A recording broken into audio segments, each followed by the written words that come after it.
skillful with the footwork, a threat to score every minute of the game. The best of the best over the last 2 decades. Welcome back to 11 of the last 20. I'm your host, Chad Landers. Thanks for tuning in to our latest countdown here on Blue Ridge 11. Today, we're showcasing the best girls soccer players from our coverage area over the past 20 years. And no disrespect to the amazing goalies that we've had come through the LL League, but for this exercise, we are concentrating solely on players in the field. So, let's head out to the turf and see who made the list. I believe attitude is key. It has to be a player that is willing to buy into team first. Are they willing to be a team player, not a selfish player? They got to do what's best for the team. To be the best of the best at high school soccer, you have to not only have the physical ability, technical ability, but also the mental to know how to be aggressive. Long shot from way outside, it's in! The energy is there.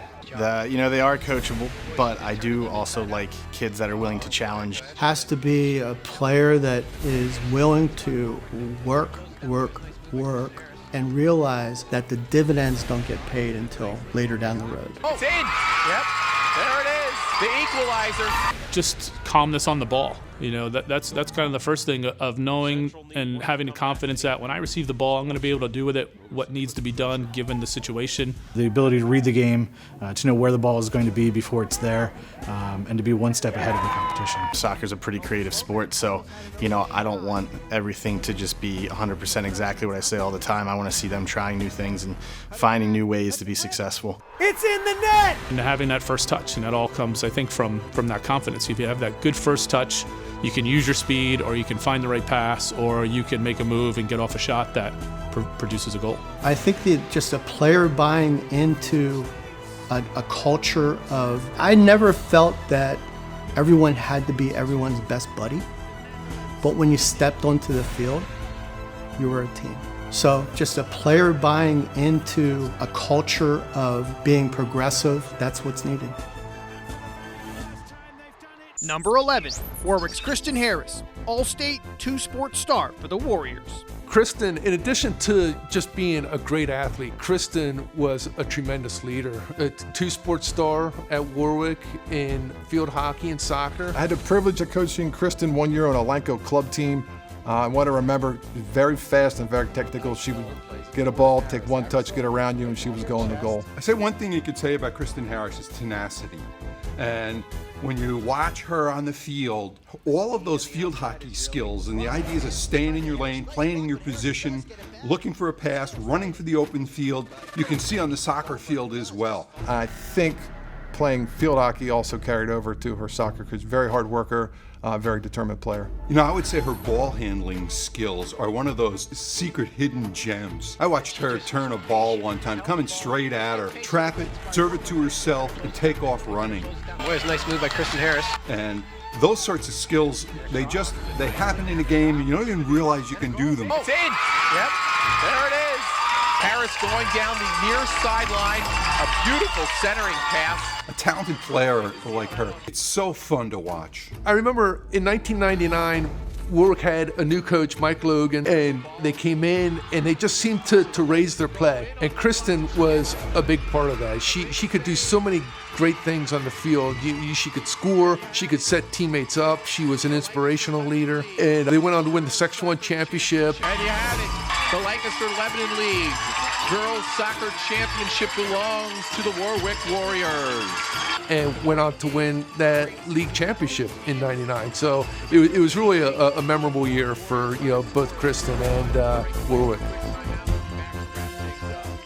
Number 10, Manheim Central's Kayla Hair, Section 2 All-Star, 56 career goals as a Lady Baron. Kayla Hair, I just remember Kayla having a great scoring touch, great footwork around the net. I can still remember, her sprinting down the wings and creating offensive opportunities. Kayla Hair could strike a ball. I remember the first time watching her as a freshman, not really knowing who she was, and I think she scored in, the first 20 minutes of the game, and it was a rocket from, like 20 yards or so, and everyone kind of turned their head like, whoa. As we were watching Kayla play, Kayla just continued to flourish and grow. She scored goals for us that were just game changers. I remember a time when I was still at Garden Spot as an assistant, and she had 5 goals in the game.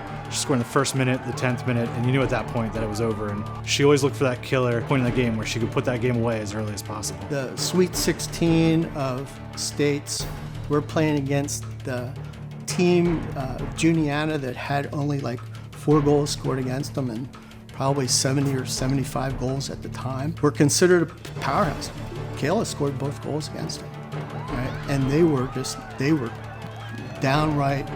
Not only the one was beautiful, the other one was just pure work, I think. She had a great scoring touch, 56 goals in her career, and she missed her senior year. So that tells you a lot about the kind of goal scorer that Kayla was. And the theme here is probably, as far as with how we got the success that we did, is that the players had great attitudes and they bought into a culture of change for the better. From the very bottom to the very top, and Kayla's definitely at the top. Number 9, Cocalico's Kathleen Lauper, 3-time All-Star, 50 career goals as a Lady Eagle. Kathleen Lauper, she was very, very strong player, tall kid, and she was so calm and composed. That's what I remember most about her. I guess the thing about Kathleen Lauper is those statistics. 50 goals, 38 assists. Lauper now at midfield. On the spring. That means she's in the books for 88 points. Shoots and scores! And truly, truly, truly, all the credit in the world comes from Kat Lauper, who hit the perfect pass to split the defense. I think the game just seemed slower to her than other players. She would receive a ball at her foot, didn't even have to look at the ball, would turn around and find teammates, and not only that, but she would score big goals. Cocalico stacked on offense with Kat Lauper, 14 goals for Lauper. The best goal scorer that we've had at Cocalico High School. That kind of strength, that kind of ball handling, that kind of distribution just makes a whole team stronger. Kathleen was a 3-time All-Star in high school, offensive player, playmaker, really dynamic player for Cocalico. When I go watch her play in college, I think I saw her play twice. She played very similar to where she was in high school, where she was just never nervous on the ball. The ball came into her feet, and she just seemed to know what to do with it before it got to her every time. She was a key piece of that team because she provided that physical presence up front, and she really provided some quality minutes to that Canisius team over the 4 years. Number 8, Manheim Central's Matty Carper, All-State, 2018 Section 2 MVP. Matty Carper, again, she could really strike a ball as well. She scored some goals from distance that I've never seen in really any level. Probably one of the players that's the most dangerous from the farthest distance away from goal, especially set pieces, a time when other teams are set and ready for what they know is going to come, but it always found its way to the danger area and in the back of the goal. Long one right there. Wow. There's no one that does a corner kick better than Matty Carper. And we scored a lot of corner kicks from Matty, just placing it consistently in the right areas. Manheim Central taking the lead off of a Matty Carper corner kick. Distribution from distance and corner kicks, free kicks. If she was inside the half, it was dangerous because she could put it where she wanted to. I remember her having a great shot and deadly accuracy with her shot. She was one of those players that you had to have somebody on her the whole time because she could just beat you in so many different ways. Matty's a player who wasn't going to beat you by speed or from being a bigger player. She was doing it because she was a smarter player. Everyone knew exactly what move she was going with, that cut across her body, but they couldn't stop it. Matty was such a big part of Manheim Central winning 2 District 3 championships in 3 years during her career there. She made the players better around her. All of a sudden, we'd had no goals scored against us. Our goals against average went way down. And she's the reason why we were able to have the success in winning the district title. The countdown's only getting started. Coming up next, we look back at the best girls soccer players from number 7 through number 4. It's all ahead on 11 of the last 20.